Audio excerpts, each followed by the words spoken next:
What's up, everybody? Welcome to the pit. All right, we're back on the bench press. We're going to be doing more sets of 3. All right, we're going to be starting out with 315, adding 20 pounds, and going from there.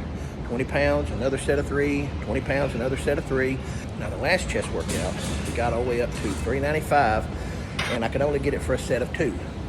Let's see if I can get it for a set of 3 this workout. Now, after that workout last week, I dropped down to 315 and did a burnout. I got like 8 reps and went to failure.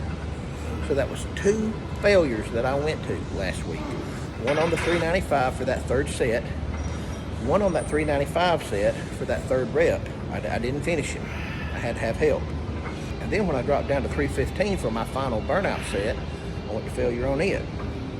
Now, we're about to find out if that was just too much for me to recover from chest workout to chest workout. Kind of like I was doing on my dips. After I finished a chest workout, I'd go in there and I'd hit dips, and I was just doing too many. You know, I'd do 3 or 4 sets and then hit failure a couple of times on the final 2 sets, and I just could not get stronger from week to week, or even bi-weekly, you know?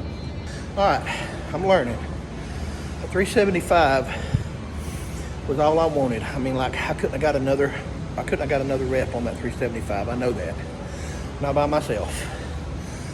That tells me throwing 20 more pounds on there and going back to 395 where I was at last week, it's not going to be a thing this week. That's fine. I still got stimulation.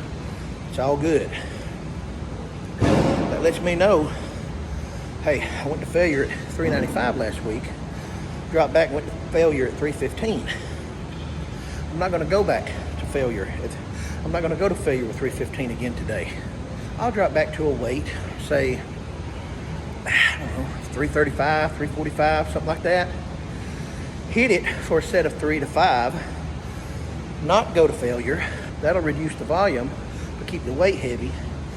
And hopefully by not going to failure, maybe I can come back in here next week and do my sets of 3, back up to 395, and finish the workout with a final set of 3. Remember, too much volume is too much volume. The precise amount is best. And you got to figure that out. And that never changes. Even as you continue on in your program, even as you grow more and more advanced, that rule never changes. No matter how long you lift, you have to continually adapt, learn, and control how much weight is on the bar versus how much volume you can do versus how much you can recover from. That's just the way that it is. So let's drop the weight, finish out with a set of 3 or 5, something like that. Learn from it, move on.